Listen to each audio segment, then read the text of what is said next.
Assalamu alaikum, everyone, and welcome again to this to me, amazing nights of Ramadan. I love this month. I think it's something so special, and we go through the fact of really understanding who we are when our tongues fast, when our every part of your body fasts, everything that you do when you speak, you're holding yourself in terms of these kinds of things. What you're hearing, you're trying to remove somebody, let's say, talking about ghiba. When all these things happen, and then eventually those things collect and your heart begins to fast. And when that happens, I think there's a very special feeling for all of us. And you start realizing the smallest things about life, even like talking to someone or speaking to someone. I think that just becomes incredible. The fact that I can circumambulate my tongue and it's transmitted wirelessly to someone's ear. It goes inside their head to a dictionary, and that person decodes what I'm saying and they understand it. That's a phenomenal system. That's been around since day one, but we're amazed now by like the internet and cell phones and these kinds of things, and something is wireless. But subhanAllah, like just look around you and it's incredible what Allah has already presented in you. It's already there. The fact that you work on electricity inside your brain is just something spectacular. There's chemical and electrical signals, and there's two different types of neurons in your brain. One's electrical, which is very fast, but there's not that many neurons in your brain that are like that. And one is actually chemical. It's actually slower, but there's a vast amount of it. So it's incredible how many things have been already inside of you, and you already can see the stuff. It's just spectacular when man starts to discover and unveil these things. And we're like, whoa, look what we've done. But subhanAllah, Allah's already plugged in this system and this software inside of us. So you don't have to go too far to really see the truth. Just really look inside of you. When Imam Ali alayhi salam, he says, what you seek is in you. It's already inside of you. There's a universe that's there. Okay, we're discovering the universe now. We're going to extremes in terms of trying to do that. I think that the universe really is within, and it's just something spectacular when you can do that. And from there, then there's a conversation that actually happens between you and another person. And this conversation, it's amazing how words now, in terms of circumambulating your tongue, it's amazing when you can speak, but then that word has a meaning, and that meaning is going to affect the other person. So some words will actually cut. Some words will make the heart feel lofty. Some words will actually make the heart feel heavy. Some words will make it feel love and care and attention. So it's incredible how the impact of words then, that when you actually communicate with someone, you can make the other person heavy or light as a cloud in terms of how good they feel. So to me, that's a whole another system to be able to do that.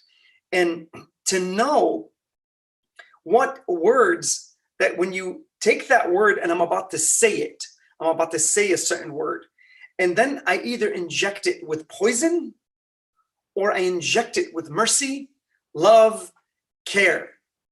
Which words do I actually use don't really matter. It's about what you inject. That injection is your intention. Bottom line, whatever you intend, al-a'malu bin-niyat, whatever you intend to inject that person with, you know exactly what you're doing. And some of us, guys, I'm sorry, we're like artists at this. We know which poison to pick, so we can plug it into the other person's system, and it's like a virus that takes them over. And some of us, we use this actually to destroy other people. And just mere suggestions, I suggest to you, من شر الوسواس الخناس الذي يوسوس في صدور الناس. He whispers. Some people are like the shaitan. They will whisper in your heart. It's just suggestions in your ear. That's what, and then you build on that suggestion and you can destroy your life. So ultimately, It's not just about communication. It's about picking the most beautiful in terms of becoming an artist in communication, where the Imam alayhi salam is standing and this man from coming through the desert comes to him and he starts cursing at his father, Imam Hassan alayhi salam. He starts cursing at Imam Ali. He's like, curse you and your father. The Imam responds beautifully. And he says to him, look at, the other person has injected the words with what? Poison. The Imam injects the words with what? Mercy, softness, lightness, where it makes the other heart open. And it's incredible. He says to him, he says, you are a stranger in this land. How many of us would be able to respond this way? That the father, alayhi salam, Imam Ali, he says, al-ihtimal qabrul uyub. He says to be forbearing, to hold back when someone commits a sin against you or says something foul or nasty, and you hold back. He says that is the grave that sins will be put in. Al-ihtimal qabrul uyub, for that other person. So now the Imam steps back and he opens up the grave for those words and he puts them in there, and then he responds with such loftiness of the heart. And he says to him, he says, you're a stranger in this land. Injects it with mercy, care, sincerity in the heart. It's incredible when that happens. When you speak from here and this has no effect, it's coming straight from here. And now all this is doing is following. It's not coming from here. It's coming from here to here. Imam Ali alayhi salam, he says, wisdom is a tree that sprouts in the heart and its fruits manifest on your tongue. It's not that I'm making up a lie or I want to hurt this person and I'm injecting them with the wrong things. No, what do? I say to that person, hear from the heart, and I'm sincere and my intention was with Allah. Now he says to him, you're a stranger in this land. Have you got anywhere to stay? And he says, if you don't come stay with me, I will feed you and I will give you housing. How do you do that as a person? How do you have that kind of strength? This is if you plugged in the right things in your heart. This is the beginning of communication, guys, right here. This is when you have the truth. You have knowledge of the truth. You're not afraid of outcomes. And if please follow the lecture series as we've been going back. Now we're just implementing a lot of this stuff now. Now, when you have that and it's mixed with sincerity to Allah Azza wa Jal, there's no fear. I don't care what you're going to do. I already know I'm protected by an ultimate being. That if I do the right things, my intention is connected to him. Who's going to touch me? Who's going to do anything to me when I'm protected by an ultimate shield that no one can actually get even close to me when I'm doing these things? I drop the outcome. I live in the moment to Allah. That becomes my protection. That's incredible. That's incredible when you can do that. So tonight, we're going to see what causes true change and what are the levels of knowledge. When you have that certainty, what is that certainty? How do you get to it? Okay, what do you need to have in your heart, okay, to get to that level of certainty? What does the Imam have in terms of his certainty versus our certainty? There are 3 levels that we're going to go through, and they actually talk about this in the Quran.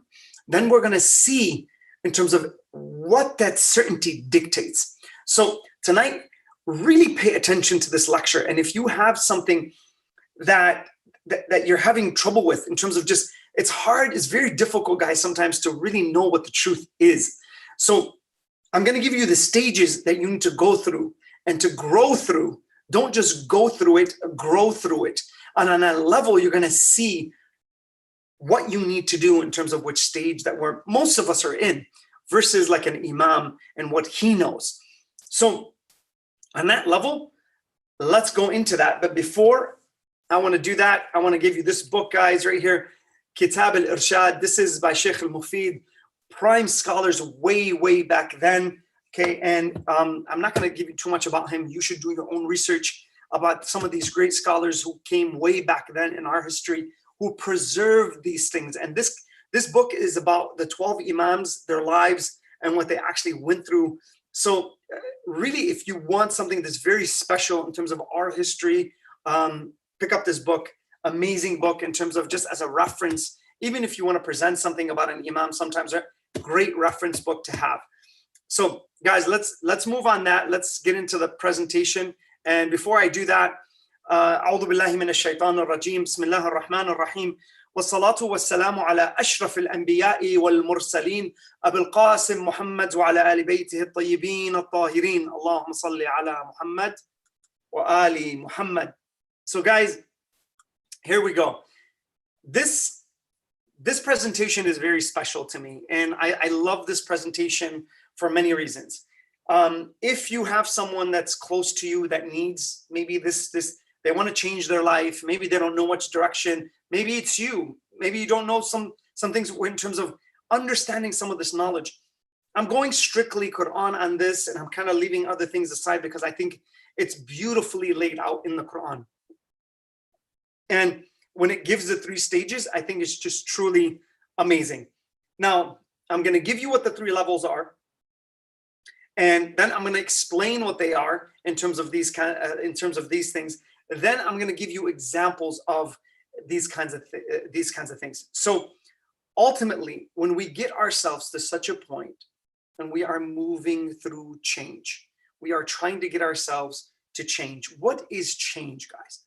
Change at the end of the day is when I see myself in a certain position and I want to be the opposite of that. Let's say I'm a sinner. I want to be a believer. I want to follow the truth. Let's say I'm a person who lies. Now I'm going to tell the truth. At least I start by not lying. I hold back when I need to lie. Lying, by the way, is from the kaba'ir, meaning the bigger sins. The bigger sins, I'm going to not talk about that, but I'm just giving a harsh example. The bigger sins Allah promises hellfire for, that you will taste hellfire unless you what? Do tawbah and you stop completely. That is a bigger sin. Now, how do I stop that? I'm going to give you the stages that eventually in your heart you need to have. And I said to you before, please pay attention to this, that emotions are earned. Emotions are the thing that you have to earn to get yourself to sensitize yourself enough where now you stay away from the things Allah hates and you love the things that Allah loves and you move towards them. So an emotion is this. An emotion causes 2 things. It causes you to approach something and it causes you to avoid something. I despise sinning. I love and I care for what? Adherence to God's laws. I adhere to doing good deeds. Alladhina amanu wa amilus salihat. In the Quran, it's kind of those who believe and they do what? The good works. They actually do good things to people. In terms of these things, you have to understand, when I get my heart centered around those things and I'm calibrated properly, when the situation comes, the principle hits, the emotion hits, I know instantaneously when to approach and when to avoid. It's right there. The emotion is so strong that I despise. It's like looking, a sin to me is looking like a dead carcass and it's rotted. I want nothing to do with it. That's how a sin looks to me. Why? Because I despise that. My heart is against it. Then when I actually look at good works, Imam Ali alayhi salam, he says something so beautiful. He says, when you see someone in need, he says, do 3 things. He says, the first thing, when you do it, don't make it a big deal. He says, when you rise on the outside and when that you do something good and people glorify you, he said, you should descend on the inside. This is Imam Ali, this is Imam Sajjad alayhi salam in Dua Makarim al-Akhlaq. And he says, if you were to raise me a degree in the eyes of people, then what? Reduce me in the same degree within myself. Then he says, number 2, he says, when you do this, when you actually do this, he says, don't make it a big deal is number 1. Number 2, he says, conceal it. Don't let people see it. Don't do that. Don't let people see what you're doing. He says, Imam Ali alayhi salam used to feed people in the middle of the night. Imam Hassan, Imam Hussein alayhi salam were walking 3 days after the Imam Ali had passed. Their father just passed. And they're walking and they hear this person crying. They pass this house and they hear this person crying. And when he's crying, they knock on the door and they hear these murmurs. And they open the door. The person says, come in. And the person says, come in. They go in and they see this quadriplegic. And then they start talking to him. And they're like, what's wrong? What can we do for you? He's like, there was a man that used to come every night. And he would wash me. He would bathe me. He would give me food. He would set up everything for me. Then he would leave. He says, I haven't seen him for the last 3 days. Do you know what has happened to him? Right away, Imam Hassan, Imam Hussein alayhi salam, they knew that this was their father. They knew that. So conceal your work. And number 3, he says, when you do it, don't wait. Do it quickly. Do it really fast. So don't keep that person in hardship. Don't keep them where they need something and then you can relieve. You have that relief in your hand. You can relieve it right away. You should do it quickly. So in terms of this level, understand as you're going through this, and the Imam alayhi salam, when you're actually setting up yourself, the Imams give you the perfect code to do this stuff with. So those 3 levels, in terms of even doing good, and I love now what Allah loves. I love ihsan, and my heart is programmed towards that, where I have a natural affinity to go towards that. Now when the situation comes, I do it quickly. I conceal it, and I don't make it a big deal.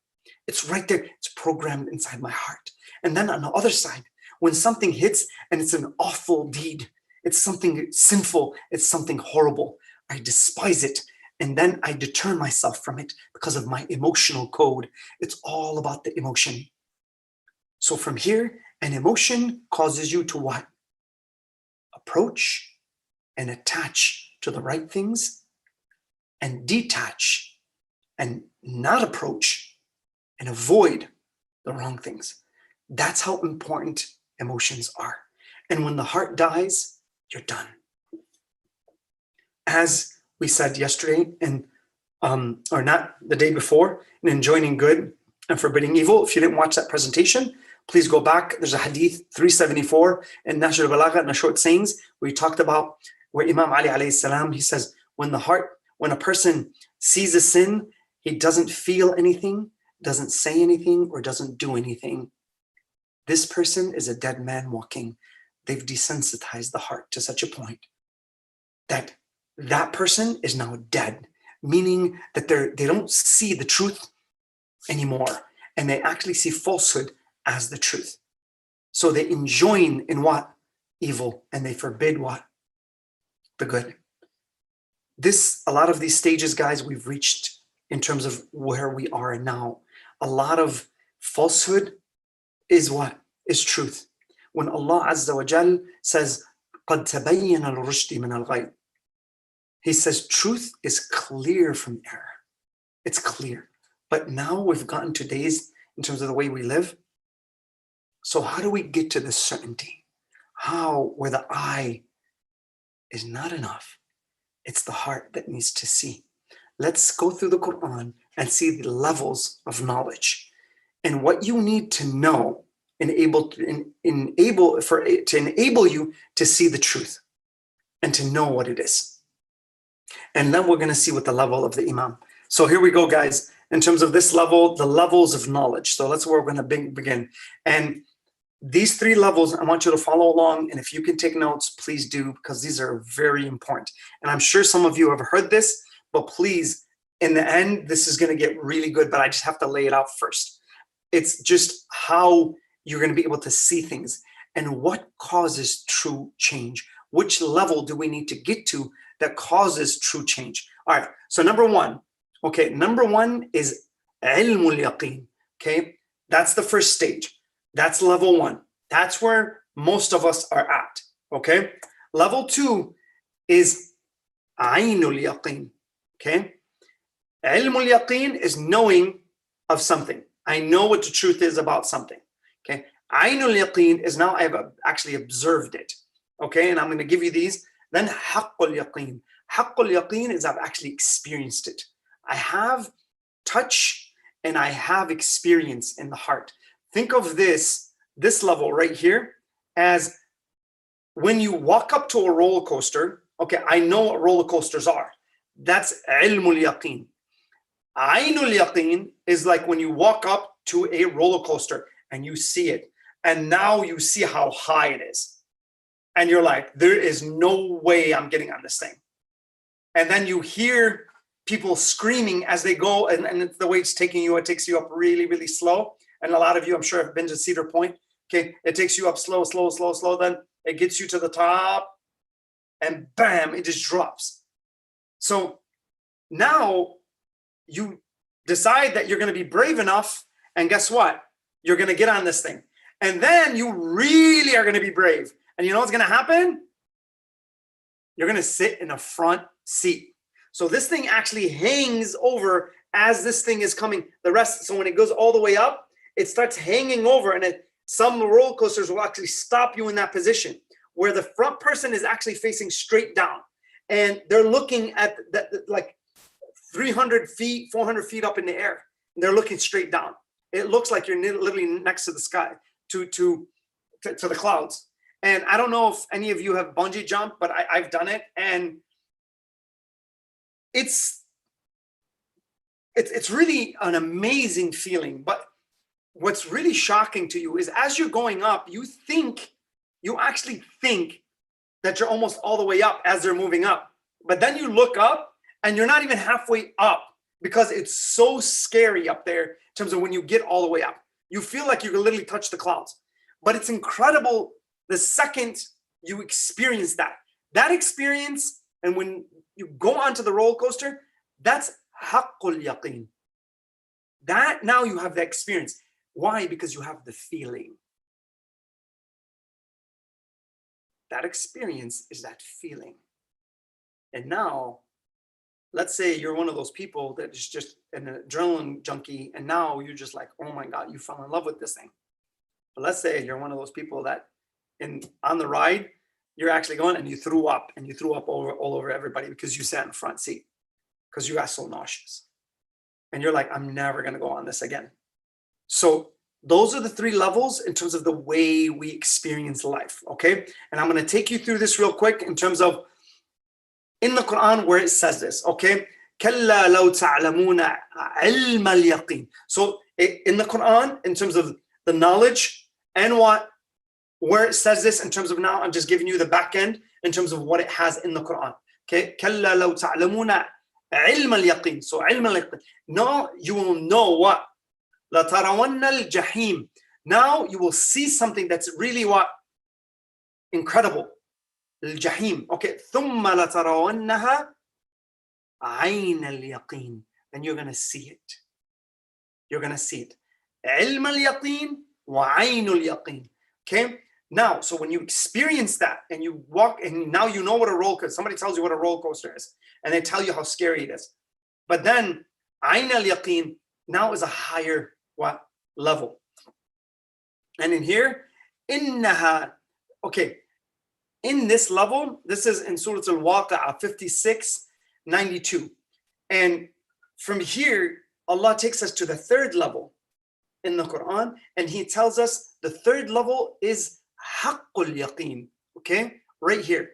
Innaha hadha lahuwa haqqul yaqeen. Inna hadha lahuwa haqqul yaqeen. So on that level, Allah gives us the three stages inside the Quran. So these stages, ilmul yaqeen, aynul yaqeen, wa haqqul yaqeen. Now you have the references. Okay, you know that these things are real. Now, what happens in terms of what steps will take us to the next level? Where are you as a person? So there's a difference between people and their belief structure based on what they know. That belief structure is going to determine an emotion that will either compel you to do something, or it will what? make you despise something and repel from it. Okay, so think of another example is when two people really love each other, okay? And they love each other and they're crazy about each other and they can't let each other go. But one of them gets in an accident and let's say they're really maimed in a really bad way and because of the car accident. And you see the person now look at that and they can't stand just even looking at the carcass. Why? Because they despise that. There's something in the heart that despises it. They loved it in the beginning and they loved everything about the person, but they despise that sight in terms of the way the person looks now.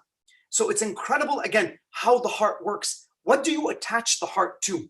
And we said in terms of these things, does the heart now have the level of ilmul yaqeen? So do you have the emotional state of just ilmul yaqeen, where I'm going to show you the next example in terms of the way this works? Or do you have the level of ainul yaqeen, where the heart now is in more, senses more danger?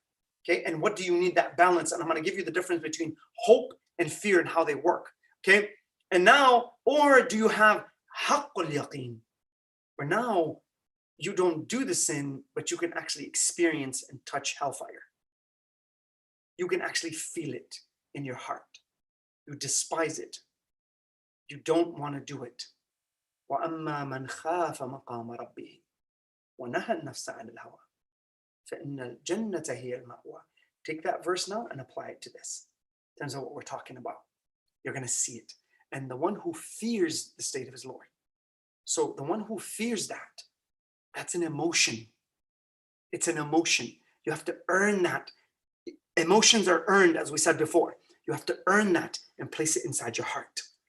And now that emotion will create, you despise the wrong things and you attach to the right things. It's incredible. So those are the three levels. All right. Now let's move forward. What is the difference between these three levels? Okay. So it's the first thing, ainul yaqeen. Okay. Ilmul yaqeen, ainul yaqeen, haqqul yaqeen. What is the difference between all three? First one is this. Okay. This one is all about causality. Causality meaning it's a cause and effect system. A lot of us, we go through trials and error. We see cause and effect and how it works. So we can get to this level of certainty. It's very easy for us. Okay. And here's the example in terms of that. This type is causal, meaning that, again, cause and effect in terms of the way it works. A lot of us have seen that. Now, in terms of this, an example, you see what? Smoke. You're looking far away and you see smoke. You know what? The smoke, and you know that there is smoke in terms of this, a fire. Why? Because you know about the fire because of the effect. At the end of the day, cause and effect. You see smoke, you're gonna what? There's fire. That's how it works. So that's stage one. Stage two is this. In terms, it's observed, observation. Now you walk up and guess what? You walk up to the fire and you actually see it. This is ilm or dalil hissi. Okay? This, at the end of the level, dalil hissi is in terms of what you're talking about. This right here, it's called dalil inni. This is called dalil hissi. Okay? Al-inni, al-dalil al-inni is cause and effect. Al-dalil al-hissi now is observation. I see it. Now I have a higher stage. So I've gone from stage one to stage two. And now I know exactly what I see I'm looking at. So I no longer just heard about it. Okay?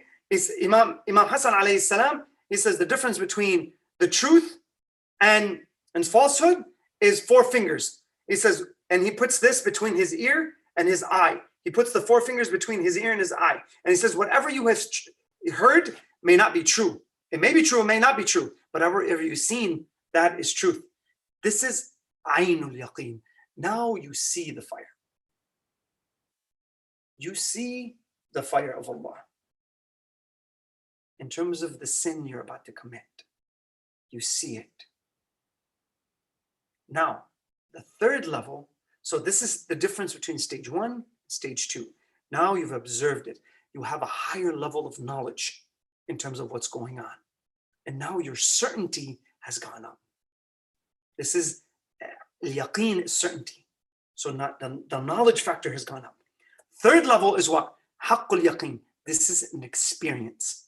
So this type of knowledge is knowing, is to know and to feel, meaning I've experienced it now.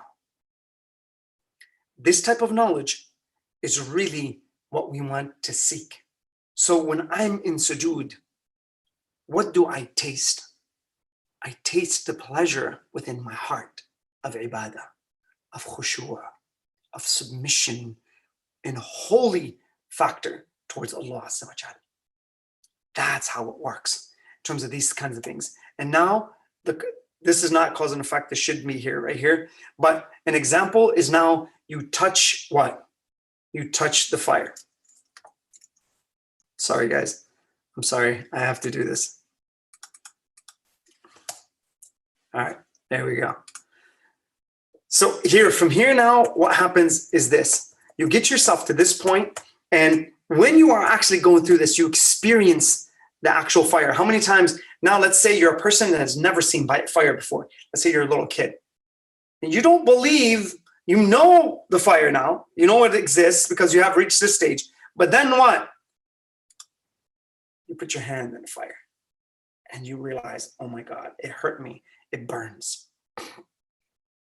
That's the way it works. So imagine this with sin. Some of us were here.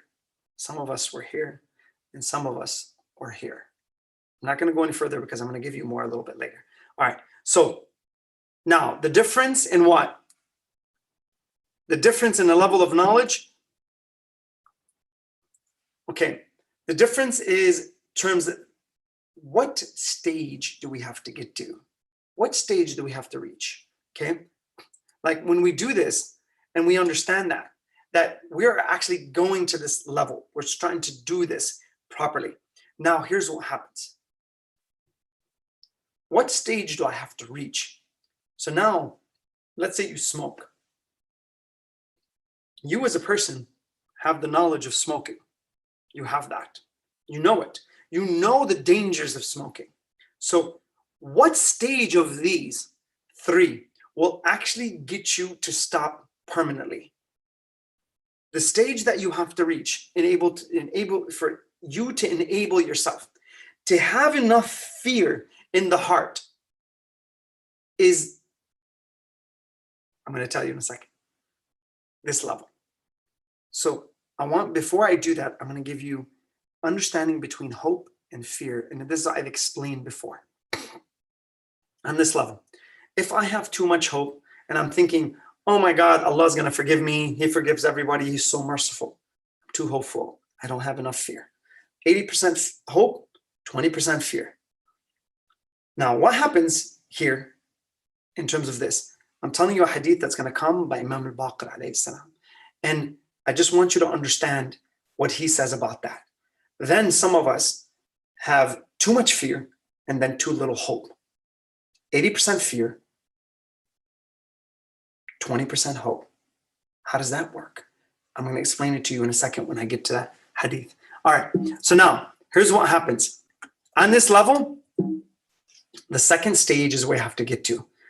If you're a person who smokes, in terms of these kinds of things, here's what happens. So observation is the second stage. So I have to actually get to this level where I can actually see the danger. Now, in terms of this, observation knowledge can lead to what? Permanent change.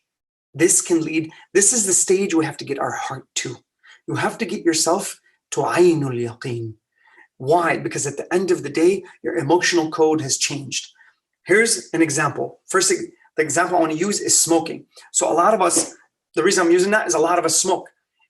Now, I'm sorry, smoking weed is a normal thing now. We've actually made it okay, and it's actually Earth's nature, and it's such a great drug. It's okay. It comes from Earth. It helps me. You're lying to yourself, okay, at the end of the day. Do whatever you want. It's up to you. No one's judging anything, but there's facts and reality to life, okay? Now, here's what happens when someone smokes. In the first stage, they know the dangers of smoking. So here, the one who smokes knows the danger of smoking, but level one is not enough to get him to quit. They will not quit. They may go back and forth. They may say, you know what, tomorrow, khalas, I'm done. But a problem happens, oh, it's just a stress reliever.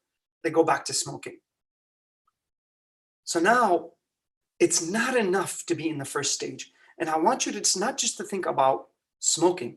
I want you to think about all the bad deeds that you may have, or the bad actions, or the bad kind of habits that you have. Okay? I want you to see which level of these habits, which level are your habits in? And how much do you say to you, lie to yourself and rationalize? Tomorrow I'll quit. I know the danger. I know I may have what? A heart attack. But now what happens when I'm coughing really bad and I'm not feeling good. My health is going down. And then my wife says to me, she's like, you know what? Go get checked out. There's something wrong. And I know someone, they actually took their wife. They were very, very healthy and they smoked a lot. They were about, I think, 45, 46. And he took his wife into the doctors. And when he took his wife into the doctors, he started having really bad chest pains. And when he did that, he's like, he told his wife, he's like, I'm having a really hard time breathing. And he's like, she's like, just sign in. And this person doesn't go to the doctor. They were so healthy. And he signed in and he goes inside and the doctor's checking him. He says, he's like, you're having a heart attack. And he's like, do you smoke? He's like, yes. He goes, that's the reason. He sent him right away to the hospital. So when he did that, the next day, this person, I think the last time I talked to them, it's been about maybe 5 to 6 years they haven't touched a cigarette ever since that day. Why? They touched the danger. They touched it.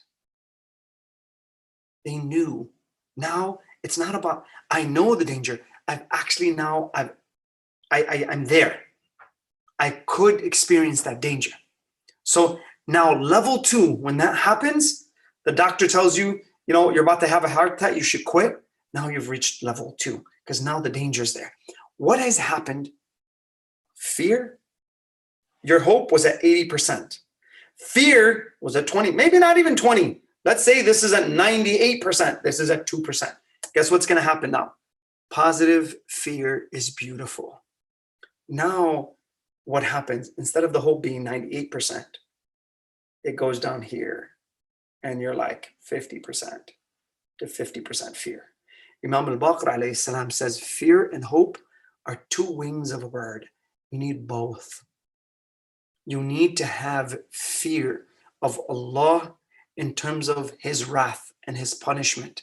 But you also have to have what? Hope in his mercy. You need both sides. And in the Quran, it says, when they hear Allah's words and Allah's ayatullah, they kharru sujjada. They go down in Allah. They go down in prostration. And then what? They want his mercy. So that because of his fear, because they fear him in the beginning, okay, they feel this fear. Then in the second, it's one verse that talks about fear and talks about hope. And I'm sorry, I should have got it here, but I didn't. But that verse then says, but I'm okay because he's forgiving of everything. So the first thing that we need to do is fear Allah, then have hope in his mercy. So the fear comes before the hope. Whenever we're trying to change ourselves, we need to develop the fear that we shouldn't have this much hope in terms of 98%. We need to have a 50-50 perspective. 50% fear, 50% hope. This is what Imam al-Baqir alayhi salam is telling us. We need to live in that stage. When you do that, you have enough fear to be precautious and you avoid certain things that Allah doesn't want, and you have enough hope to approach and attach to the right things, which makes you ambitious. That's the key. That is the equation, and that's how it works. Now, last thing, the levels of knowledge, okay, that a prophet or an imam has. Which level do they have? Really pay attention to this, because this is the difference between us and the imams. So do they have Ainul Yaqeen, causality in terms of this? Do they have, Ilmul Yaqeen, Ainul Yaqeen, or what? Haqqul Yaqeen. Let's see. let's see what the difference is between an imam and us. So what is the difference between me and an imam in regards to the danger of sin? In regards to this, it's really incredible that you understand how this works. Now, I know that the sin of lying, backbiting, fornication are dangerous sins, but my knowledge is at what? Level 1. I know it, but Allah's gonna forgive me. I do it, it's okay. I take off my hijab, it's okay. It's not gonna matter. It's for business. Allah understands. I put on these heavy loads of makeup and I do whatever I need to do. I listen to music and I justify. It's okay. Allah's gonna forgive me. Too much hope. Because I'm playing with Allah's laws. That should tell you where your heart is. I post very seductive pictures on Facebook, Instagram, TikTok, whatever. I dance to certain things and I tell myself, this is okay, it's fine.